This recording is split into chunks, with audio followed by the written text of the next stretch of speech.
Good morning. It's 7:30.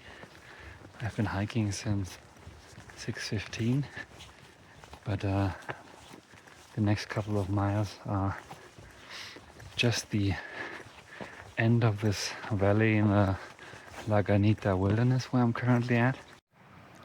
It's a beaver dentist place,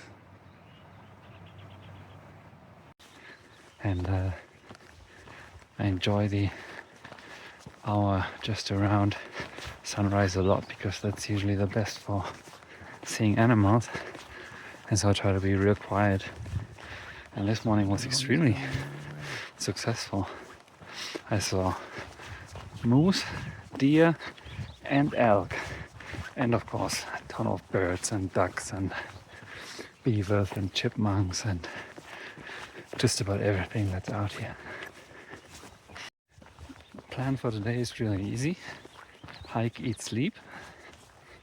Now, to be honest, it's really mostly just walking along a river. I looked at the map yesterday, and it seems to be fairly smooth. No big climbs, no big mountains. A little bit of up and down through rolling hills, mostly following river valleys. So here you can see what I did yesterday. Came from Crete, went up here, down to San Luis Peak, and then the original plan was to go up and over up here, but instead I went this route down here. These logbooks are always helpful to know. So Breezy was here, Yana was here, Ultra was here, Bando and Bliss, Swiss Copper was here, Taylor Swiss was here, also from Switzerland. Now this is a trailhead for all the people who come up to hike San Luis as a day hike. And even though it's a nice Friday, nobody's. So it's time for some input-output. Now, a few people have asked how this bidet works. So I got a little pet bottle here, and then you got this thing that you put on top instead of the cap. And then what you do is you put it behind your back, you aim, and you squeeze.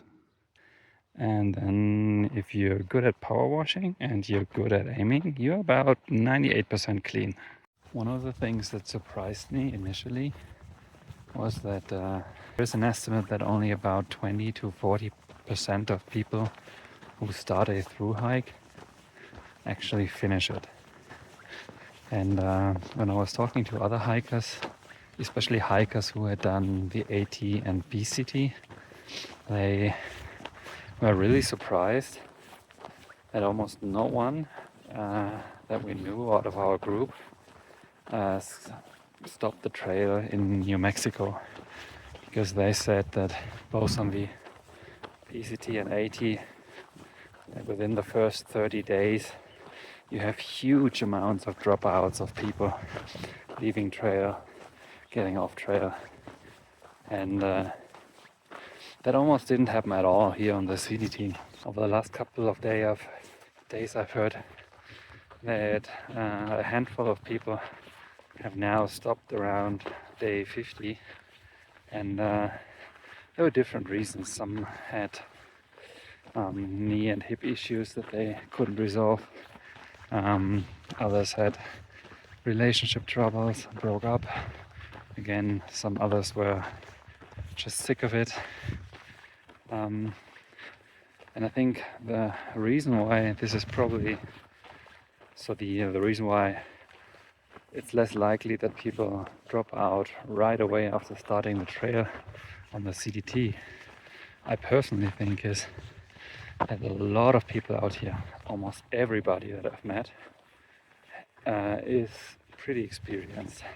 Not only are most of the people incredibly fit, but also almost all of them have either done at least one, if not two, if not many major long hikes.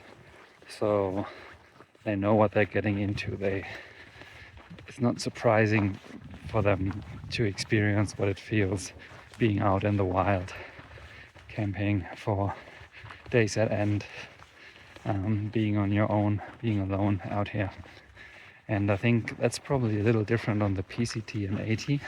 I don't really have any statistics, but from what I heard is it seems that the share of people who have never done bigger backpacking trips, bigger hiking trips in their life on the PCT and AT is a lot higher. There might be an explanation why they drop out so early, because it's just not what they expected. It's not what they thought it was going to be.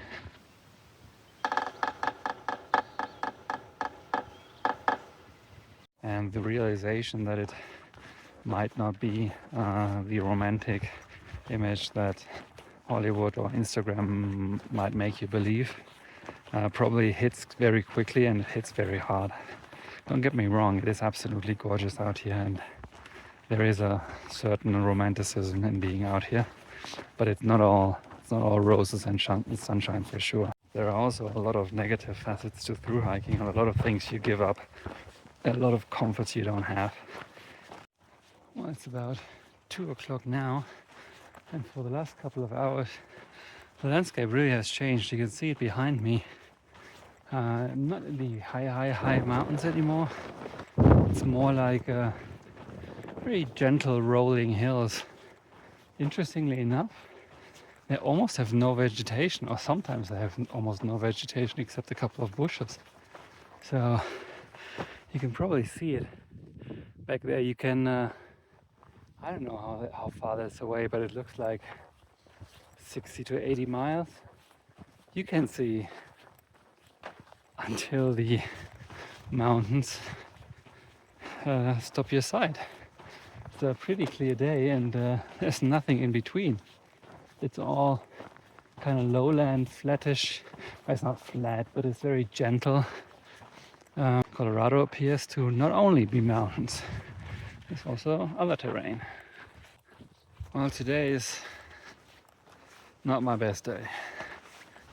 It feels primarily like a chore hiking, and there's nothing in this strip individually that I'm looking forward to, and the landscape was barren, almost New Mexico-like.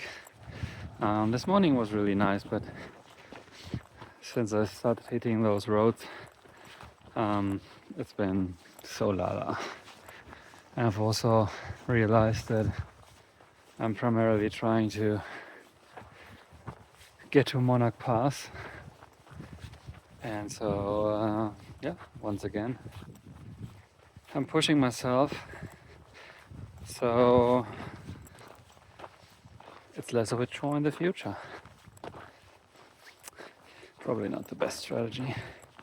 Anyway, I'm trying to get another couple of miles done before setting up camp, and then I'm gonna call it a day and think hard about what I want from tomorrow.